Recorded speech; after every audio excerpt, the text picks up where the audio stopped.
Vocês sabiam que o nosso Deus, Ele não se limita ao nosso tempo? Na presença de Deus, querido, não existe tempo. Não há tempo.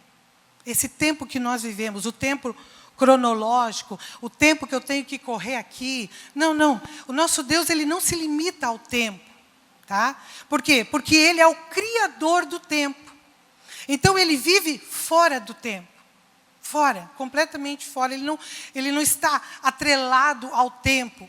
Muitas vezes, nós sim, achamos assim, não aconteceu isso ainda, já era tempo.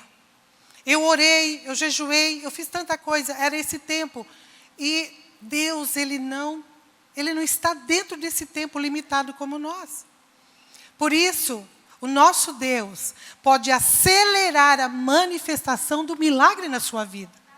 Por quê? Porque Ele não está atrelado a esse tempo. Quem aceita e concorda com isso, diga glória a Deus. Diga assim, eu quero a manifestação do meu milagre no tempo do meu Deus. Amém? Você vai olhar para trás, querido, e vai ver que o que era luta, agora é um testemunho. Amém? Aquele que era um problema, você vai olhar para trás, vai ver aquilo que era um problema, com certeza vai ser uma provisão de Deus na sua vida.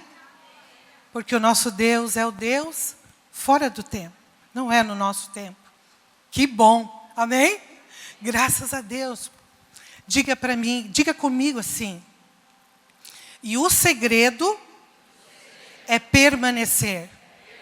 Vocês vão ouvir muito essa palavra, permanecer. O segredo é permanecer. Por isso, a mensagem de hoje tem como título, diga comigo assim, a bênção que vem no permanecer. Amém? Existe uma bênção, queridos. Às vezes a gente não ouve isso, às vezes a gente não para pensar e ouvir sobre isso. Mas existe uma bênção no permanecer. A palavra de Deus fala muito essa palavra, permanecer. Nós temos muitos exemplos na Bíblia de que em vários momentos adversos, de vários heróis da fé, de várias pessoas na Bíblia, que nós temos como exemplo, que mesmo nos momentos mais dificultosos da vida, mais diversos da vida, eles permaneceram. E o permanecer faz parte da vida do cristão. Permanecer. Eu sou de uma família que permanece nos caminhos do Senhor, a começar pelos meus bisavós, mais de 50 anos. Mais de 50 anos. Eu tentei fazer a conta e eu me perdi na conta lá. Então, eu sei que são mais de 50 anos na presença de Deus. Por isso, meus queridos, eu posso te dizer o quão maravilhoso é permanecer na presença de Deus. O quanto é maravilhoso ser protegido e ser guiado por esse Deus, que mesmo nos problemas, nas dificuldades, o bom é poder vencê-los em Deus, permanecendo em Deus. Eu fico pensando, quantas coisas ruins, quantas tragédias Deus já não livrou. Eu falo da minha linhagem, da minha família. Eu posso falar só da minha, claro. Quantas coisas Deus já livrou, Deus foi quebrando conforme as gerações foram acontecendo. Deus foi quebrando, nós não fazemos ideia. Você não faz ideia do quanto Deus tem guardado e Deus tem te protegido pelo fato de você permanecer. Mesmo nas dificuldades. Então eu louvo a Deus. Quantas mentiras na minha família, na minha linhagem, foram substituídas pela verdade de Deus. Quantas coisas foram caídas por terra. E hoje, queridas, eu posso ver nitidamente as bênçãos do Senhor. Posso ver nitidamente, porque nós permanecemos nele. Eu agradeço a Deus por meus bisavós ter permanecido nele, em Jesus, por meus avós, pelos meus pais. Porque hoje eu posso estar aqui dizendo, vale a pena permanecer. Porque eu posso ver a minha geração confiando, permanecendo, adorando e servindo um Deus que é vivo, que não volta atrás. Nós não cantamos a canção aqui? Que não se esquece. Amém? Diga à pessoa que está do seu lado, o nosso Deus não se esquece. Não se esquece de você. Que essa verdade venha entrar no teu coração nesta tarde. Que ela possa te encorajar nesta tarde a continuar. Eu não sei como você veio aqui nessa tarde, mas que essa verdade, ela te encoraje, ela entre no teu coração como ela sempre entrou no meu coração. Sempre, sempre foi assim. Para que você possa viver o melhor de Deus. As verdades de Deus na sua vida. Amém? Queridos, todo ser humano, ele já nasce com aquela vontade de conquistar. Mesmo inconsciente, né? Ele nem sabe. Como disse o Rubem, na barriga da mãe ali, né? Ele já vem já com o seu plano, com o seu propósito. Nós conhecemos isso, sabemos, isso está na palavra de Deus. Mas todo ser humano, como ser humano, ele já nasce com vontade de conquistar, com desejo de vencer, com desejo de crescer na sua vida pessoal, na sua vida emocional, enfim. Todo ser humano, todos nós. Desde pequeninhos, né? A gente pode ver nas nossas crianças. Nós nos sentimos realizados quando coisas pequenas nós conquistamos. Coisas pequenas para nós que somos adultos, né? Mas para as crianças, as coisas pequenas que a gente acha assim, ai, que bonitinho, ela conseguiu, ela fez, tentou e conseguiu. Para eles é algo, uau, né? Eu consegui. E nós, muitas vezes, entendemos que é uma vitória aquilo ali. Mesmo que no processo de aprendizado, nós venhamos encontrar dificuldades quando nós estamos aprendendo algo para conquistar, mas quando a gente consegue, o gosto da vitória é muito melhor. Amém? Não é verdade? O gosto da vitória é muito melhor. A gente lembra, por exemplo, quando a criança aprende a amarrar o cadarço. Né? Ela fica, todo mundo já passou por isso. É ou não é? Ela fica lá, e dói a barriga, e senta aqui, e senta no chão, amarra o dedo no cadarço, mas o cadarço ela não amarra. Não é verdade? E amarra, e tenta, e amarra, não conseguiu, não vai, e fica. Para nós, a gente ri, meu Deus, né? Mas quando ela consegue, onde ela vai, na casa da tia, na casa da avó, ela quer desamarrar, para todo mundo ver que ela sabe amarrar o cadarço. É ou não é? Olha aqui, vovó, eu consegui amarrar o cadarço. Né? Eu acho tremendo, são conquistas. Por exemplo, andar de bicicleta. Talvez eu vou tocar na ferida de alguns aqui e vão dizer, pastor, até hoje eu não sei andar de bicicleta. Bom, daí é um problema da sua mãe, do seu pai.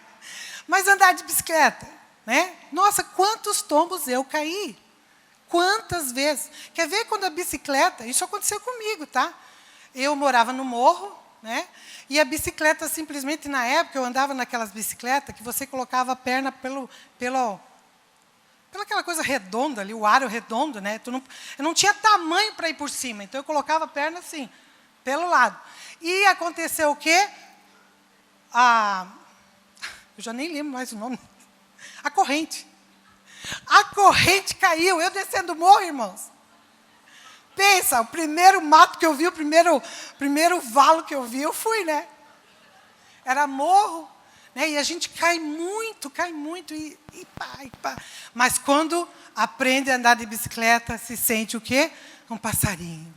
Eu vou para onde eu quiser. Não é assim, amados? Outra coisa que as crianças fazem, e a gente vê que é uma conquista para eles, é quando eles comem sozinhos. Antes dos 2 anos, eles já querem comer sozinhos, né?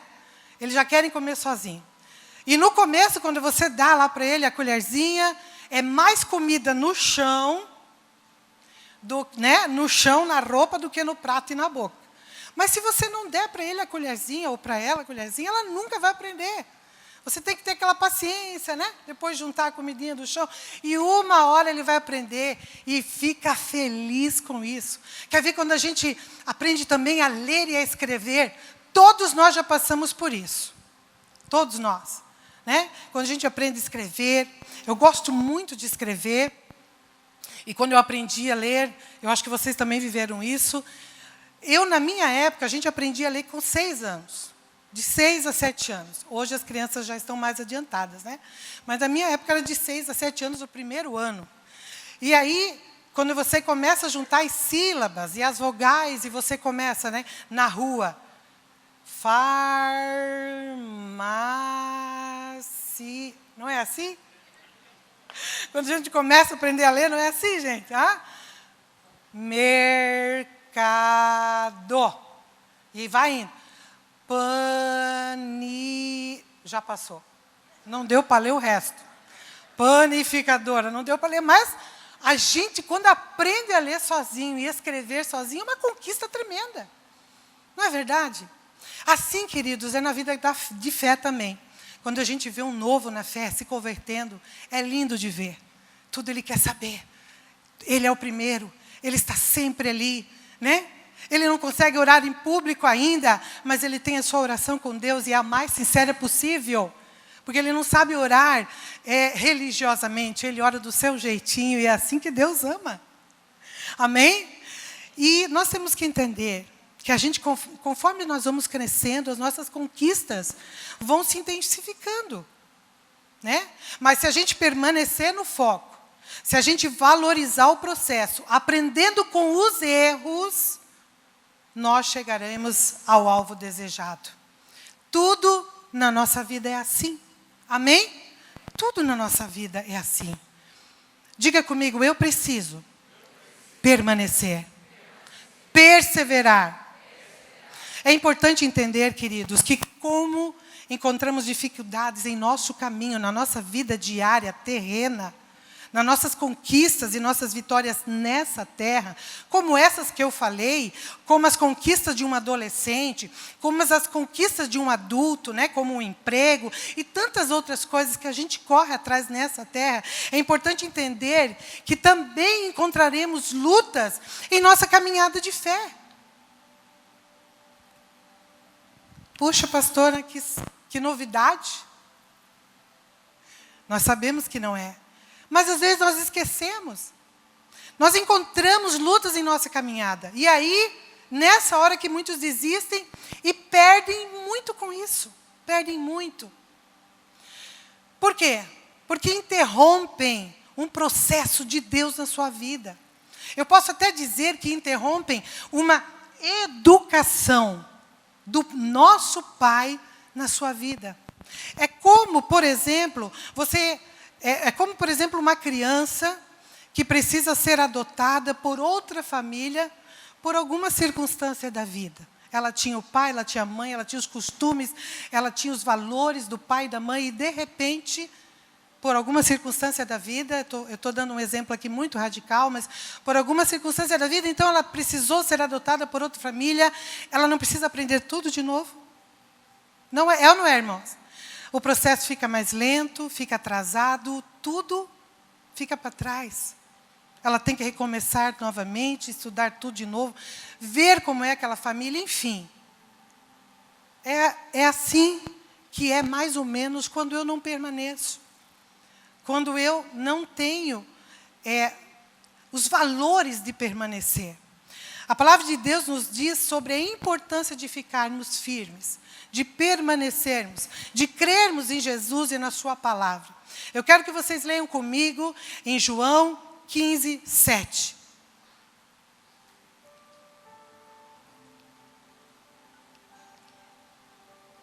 Se vós permanecerdes em mim, e as minhas palavras permanecerem em vós, pedi o que quiseres, e vos será feito. Existe uma condição de pedir e receber o que eu quero. Qual é a condição? Permanecer. Muitas pessoas estão já nesse processo, nesse caminho, mas por algum motivo elas desistem, e elas estavam perto de ter essa intimidade, essa alegria de dizer, Senhor, e ouvir a voz dele, né? Senhor, eu preciso disso. E Deus te responder. Porque a palavra de Deus está dando essa promessa para nós aqui, ó. Se vocês permanecerem nas minhas palavras, vocês vão pedir o que vocês quiserem. E vos será feito. Então, essa condição é permanecer. Por que, igreja? Por que permanecer? Porque Deus quer controlar a sua vida? Não.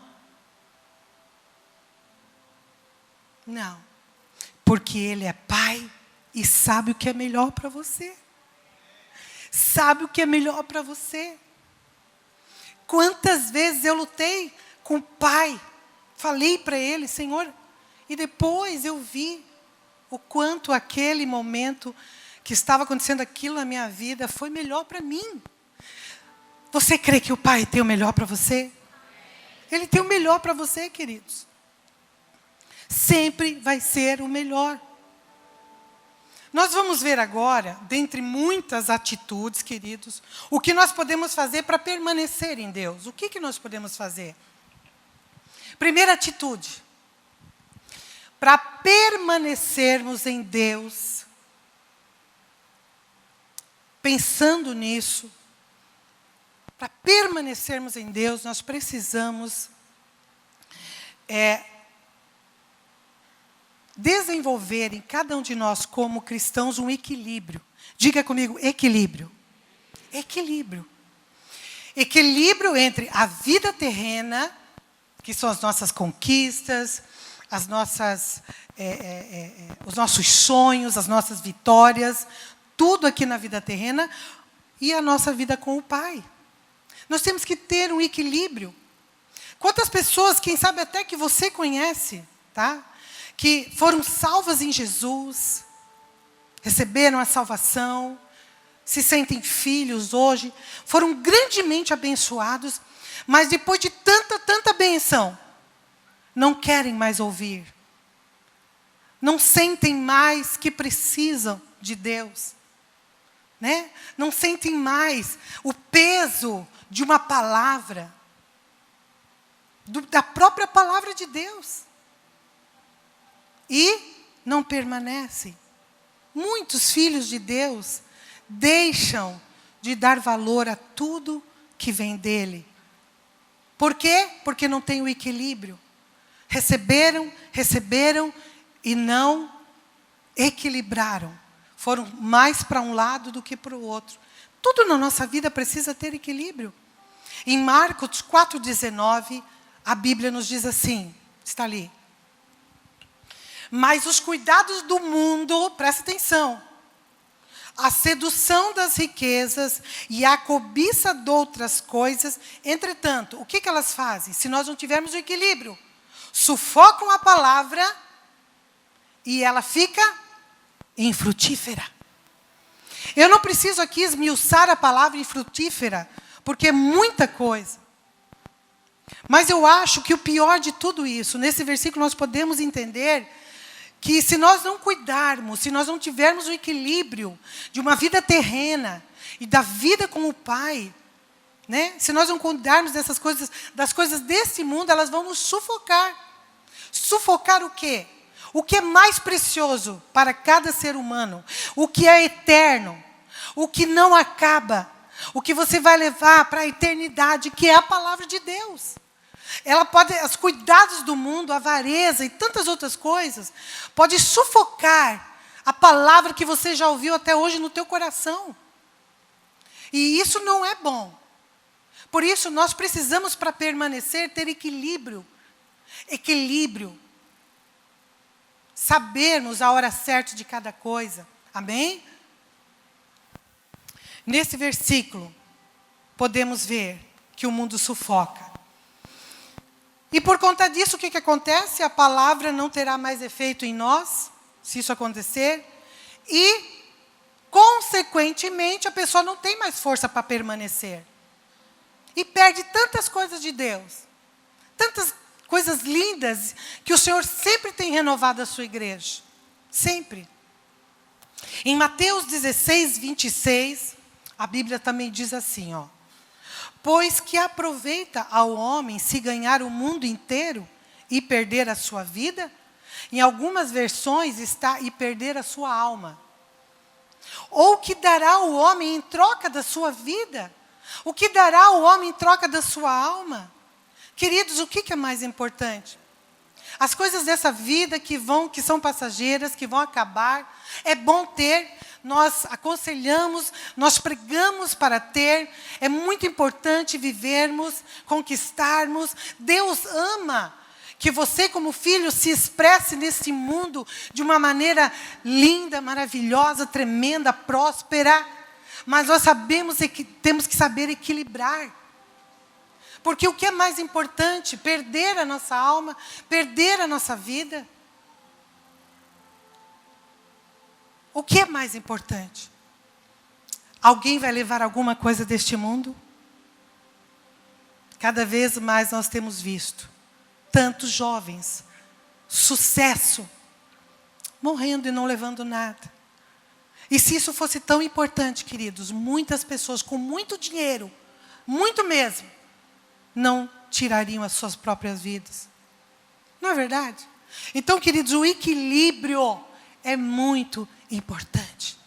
Diga comigo assim: as bênçãos na minha vida são para me aproximar do Pai e não para me afastar. As bênçãos de Deus em minha vida são para me ajudar no processo de conhecer melhor o meu Pai e o seu amor. Amém? É para isso que é as bênçãos da tua vida, irmão. É para que você pegue essas bênçãos e faça de tudo para conhecer ainda mais o Pai. Todos os recursos que você tem, que Ele tem te dado, para honrá-lo. Segunda atitude que nós temos que ter. Então, a primeira é um equilíbrio. Nós temos que ter equilíbrio na nossa vida de fé. E a segunda é permanecermos na fé. É importante colocar em prática o que aprendemos. Em Mateus 7, 24 e 27, a Bíblia diz assim: todo aquele, pois, que ouve essas minhas palavras e as põe em prática, será comparado a um homem prudente, que edificou a casa sobre a rocha. E desceu a chuva, correram as torrentes, sopraram os ventos e bateram com ímpeto contra aquela casa. Contudo, a casa não caiu, porque estava fundado sobre a rocha. Mas todo aquele que ouve essas minhas palavras e não as põe em prática, veja bem, é muito claro esse versículo, será comparado a um homem insensato, a um homem que não pensa, que edificou a sua casa sobre a areia. E aí desceu a chuva, correram as torrentes, sopraram os ventos, bateram com ímpeto contra aquela casa, e com certeza aquela casa caiu. E foi muito grande a sua queda. Não foi coisa pouca. A gente entende o quê? Que a pessoa achava que ela estava... Uau! Ela ganhou muito, ela tem muito. Ganhou o mundo inteiro, tudo que ela desejou, tudo que ela queria. Uau! Mas foi construído sobre areia. Veio a dificuldade, veio a doença, veio o problema. Veio tantas coisas. E a Bíblia diz que a queda não foi só uma queda, foi uma grande queda. Quando eu coloco em prática o que aprendo, eu vou edificando a minha vida, que é a minha casa, na rocha, que é Jesus. Então eu aprendo, eu pratico. Uau, e que experiências lindas eu vou tendo com Jesus, porque eu estou praticando aquilo que eu aprendi. E eu vou vivendo aquelas experiências com Jesus, e nisso automaticamente eu vou me fortalecendo em Jesus. E com certeza, pode vir as correntes, pode vir a doença, pode vir a dificuldade financeira, pode vir o que for, eu vou permanecer. Eu vou permanecer. Por quê? Porque as palavras dele estão no meu coração. Para eu não pecar contra ele, como diz os Salmos. A palavra de Deus em meu coração, praticando ela todos os dias. Em todas as atitudes da nossa vida. Eu não preciso enumerar aqui, irmãos. Mas quando você precisa perdoar, perdoa.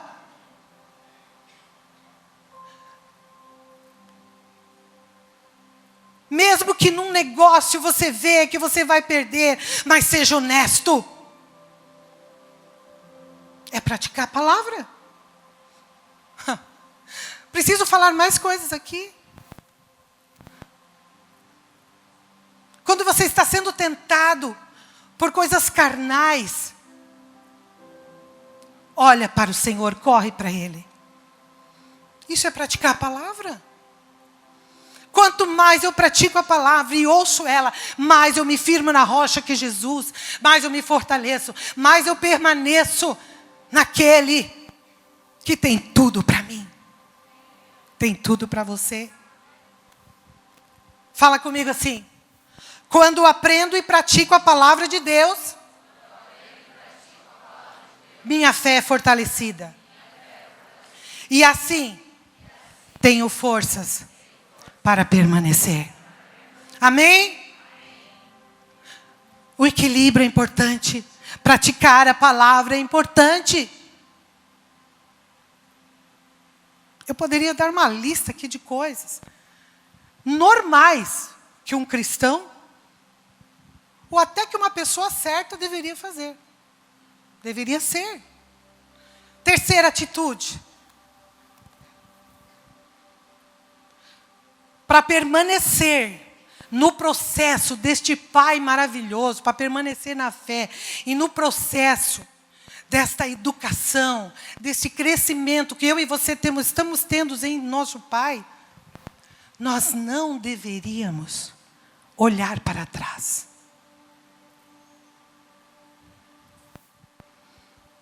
A palavra de Deus nos fala assim em Lucas 9:62. Jesus, porém, lhes respondeu: ninguém que lança a mão do arado e olha para trás é apto para o reino de Deus. Queridos, por muitos anos a gente ouviu tantas coisas sobre esse versículo, mas eu quero dizer uma coisa para você, uma boa notícia para você. Aqui não está dizendo que você não é mais filho, se olhar para trás. Aqui nesse versículo não está dizendo que Ele, o nosso Deus, o nosso Pai, não te ama mais. Não. Não está falando isso. Não está falando que você não serve para mais nada, porque olhou para trás. Não é isso que a palavra de Deus está falando. Ela está falando de uma aptidão. Olha bem, aptidão. E está falando do reino aqui, do reino vindouro. Quando eu me especializo, eu estou ali apta para as coisas. Então, muitas vezes, quando eu olho para trás, o que esse versículo está dizendo, irmãos? Aos olhos da graça, hoje, nós podemos entender muito bem. O que acontece? O que esse versículo está dizendo? Que quando eu olho para trás, eu vou atrasar. Eu estou retrocedendo. Eu estou atrasando esse processo maravilhoso que Deus tem na minha vida. Na sua vida. Para que você venha crescer. Eu estou retrocedendo, é isso que o versículo diz. E claro, quanto mais eu me atraso, menos apto eu serei para o reino. Não é verdade? Menos eu serei. Apocalipse 2:26. Ao que vencer. Diga, e ao que vencer. E ao que guardar as minhas obras até o fim, eu lhe darei autoridade sobre as nações. Aleluia! Pensa, irmãos. Essa autoridade já é tua hoje. Você tem essa autoridade. Porque a palavra de Deus está recheada de versículos que dá autoridade ao filho e à filha de Deus. Mas quando eu olho para trás, eu interrompo, eu atraso um processo de Deus em nossas vidas, na sua vida. E a pior coisa é atrasar. Ninguém gosta disso. A gente chega no médico lá, se ele não atende na hora, né? Qualquer lugar que a gente vai, ou então se a gente se atrasa, meu Deus, eu fico angustiada. É uma coisa minha, eu não gosto. E como é ruim. Ninguém gosta de atrasar. Mas quando eu olho para trás, eu não estou mais apto. Eu perco o mover de Deus. Eu perco as bênçãos de Deus. Eu perco o ouvir de Deus e tantas coisas que Deus tem revelado à sua igreja nesses últimos tempos. Então eu digo para você, não vale a pena olhar para trás. Diga isso à pessoa que está do teu lado. Não olhe para trás. Não vale a pena olhar para trás. Queridos, presta atenção aqui, ó. Olhar para trás pode ser o quê? Ouvir conselhos de alguém que não conhece a Deus e assim te afastar do Pai. Como eu posso ouvir conselhos de alguém que não conhece a Deus, ao Pai, como eu conheço? Mas, pastor, isso acontece? Talvez você conhece alguém. Como eu vou ouvir? Eu tenho que olhar o fruto daquela pessoa, irmãs, antes de ouvir ela. Como que eu vou ouvir alguém que não conhece a Deus? E me desanimar tanto ponto? Isso pode ser a família. Isso pode ser os amigos. Amigos que não conhecem a Deus como você. Tem pessoas que ouvem essas pessoas e se afastam de Deus. Olham para trás, perdem o melhor de Deus na sua vida. Olhar para trás também pode ser ouvir alguém no processo da sua vida. Como assim? Às vezes uma pessoa dentro da igreja, não vou nem falar de gente que está fora, não. Dentro da igreja, ou melhor, gente que é igreja. Diga, eu sou igreja. Você é igreja. Então alguém sempre, porque isso já aconteceu comigo, já aconteceu com você, muitas vezes a gente está num processo e está magoado. Né? Eu estou magoado com alguém, a pastora passou por mim, não me viu, não me olhou, enfim, tantas coisas. Né? Eu estou magoado. E aí eu vou falar com a pessoa magoada. O que ela vai falar para mim, irmãos? Ah, sua linda, você é uma bênção. Não, amados, uma pessoa magoada, uma pessoa que está num processo de crescimento, né? Muitas vezes está magoado com a sua liderança. Ela traz para você o mesmo problema dela. E por conta disso, você compra uma briga que nem a sua. E aí, a gente vê muito isso. Porque eu tenho amizade, porque ela é minha amiga. Você compra uma briga que nem a sua, era dela a briga. Ela tinha que se resolver, porque gente magoada tem que procurar quem magoou e pedir perdão e ser perdoado. Não pode dormir com isso, irmãos. Isso é olhar para trás. Isso é olhar para trás. Então, ela compra uma briga que não é dela, porque o fulano magoou a ciclana, minha amiga. Eu também não vou mais na igreja. Eu também não vou mais em GC. Eu também não vou mais, porque enquanto isso não for resolvido... Que isso, irmão? Isso é olhar para trás. É desanimar. É comprar uma briga que não é sua. Quando você ouvir isso de alguém que é tão amigo seu, você tem que chegar e orar por ela e dizer, Senhor, dá força. Abençoa essa minha amiga, essa minha querida irmã, para que ela possa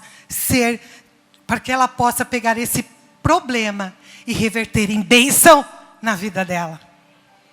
Amém? Porque é assim, irmãos, que a gente vai de glória em glória, de vitória em vitória, de bênção em bênção. Aleluia. Olhar para trás também pode ser deixar algo que você amava e fazia com muito amor na obra do Senhor. A gente ouviu 2 versículos aqui que falam sobre a obra. E por causa de um problema particular, tem nada a ver com o irmãozinho, não tem nada a ver com o pastor, não tem nada a ver com a obra, mas um problema particular seu, você se condena e se afasta de tudo, interrompendo um tratar de Deus. E sabendo nós que se afastar, o problema não é resolvido porque eu me afasto. Se o problema particular meu fosse resolvido porque eu me afasto, então eu aconselharia, se afasta, irmã. Mas pelo contrário, é na luta. É na luta do dia a dia, é ali que a gente vai sendo podado, que a gente vai sendo amado pelo Pai. É na obra. É muitas vezes olhando alguém que precisa da tua oração. Uma criança, um adulto, enfim, seja lá o que você faz e amava fazer. E por causa de um problema particular você deixou. Olhar para trás também a gente, nesses 28 anos de fé, eu acho que nós estamos aqui, eu acho que é 28, não é 27. Mas, amém, independente disso, nesses 31 anos de ministério que eu tenho, irmãos, eu vejo muitas pessoas olhando para trás, sabe por quê? Porque estão revoltadas com Deus.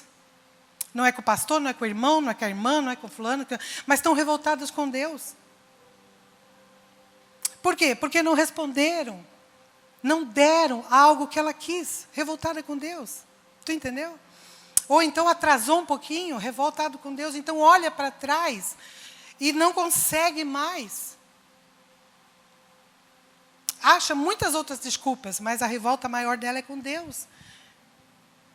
Diga comigo assim, em nome de Jesus, diga assim: eu olho para o alvo, para a frente, e prossigo para o alvo, pelo prêmio da vocação celestial de Deus em Cristo Jesus. Amém? Olhar para trás, queridos, também é uma atitude que faz com que nós venhamos parar no caminho. É uma atitude que não nos deixa permanecer, não nos faz permanecer. Então, o equilíbrio, o praticar a palavra e o não olhar para trás, de tantas coisas que eu poderia dizer aqui, queridos, isso faz com que você venha permanecer e venha viver os melhores dias da sua vida, porque não há dia melhor, não há vida melhor do que na presença do Pai. Não há vida melhor do que na presença dEle, do que nos sonhos dEle. Não há vida melhor. Veja o que diz a palavra de Deus para aqueles que permanecem. João 15:5. Eu sou a videira, vós sois as varas. Quem permanece em mim e eu nele, esse dá muito fruto, porque sem mim nada podeis fazer. Gálatas 5:1. Para a liberdade, Cristo nos libertou. Amém? Para a liberdade. Permaneceis, pois, firmes. Firmes. E não vos dobreis. Olha só. Não vos dobreis novamente. Por que novamente? Porque um dia nós fomos escravos. Não tínhamos vontade nenhuma. Não tínhamos esperança de vida eterna, não tínhamos nada. Éramos escravos. Mas alguém pode ser ainda que pode se dobrar novamente a um jugo de escravidão. Talvez porque não sabe, mas pode acontecer. A um jugo de escravidão, porque nós éramos escravos. Hoje nós somos livres. 1 João 2:24, parte B e 25. Se em vós permanecer o que desde o princípio ouvistes, também vós permanecereis no Filho e no Pai. É impossível sair da presença dEle quando as palavras dEle permanecem em você. E esta é a promessa que Ele nos fez. A vida eterna. É assim que a gente tem que viver, irmãos. Porque esse mundo e essa vida é passageira. 1 João 3:6, parte A. Todo que permanece nele não vive pecando. O pecado para essas pessoas é um acidente. Porque nós já acordamos, já nascemos pecadores. Então, mas o pecado para essa pessoa hoje é um acidente. É um acidente. Porque ela permanece nela, em Jesus, ela está em Jesus. E quando acontece, o Espírito Santo, à mesma hora, já fala. Né? É um acidente na vida dela, o pecado. 1 João 2:28. E agora, filhinhos, permanecei nele. Vocês sabem quem é nele, né, irmãos? Em Jesus, amém? Para que quando Ele se manifestar, tenhamos confiança e não fiquemos confundidos diante dEle na sua vinda. Quem permanece nele tem discernimento e tem certeza das coisas. Quem permanece no Senhor tem discernimento e tem certeza de todas as coisas. 1 Coríntios 15:58. Portanto, meus amados irmãos, Sede firmes e constantes. Olha só desse versículo nós poderíamos falar muitas coisas aqui, irmãos. Principalmente a palavra constante, que já diz, né, que é uma pessoa que é estável. Sempre abundantes na obra do Senhor, sabendo que o vosso trabalho, sabendo que o vosso galardão não é vão no Senhor. De mim, queridos, você não precisa esperar nada, porque o que eu posso fazer por você é orar, é colocar você na presença de Deus, é te amar, respeitar, te atender. Está lá no escritório. Pode marcar qualquer hora, eu te atendo.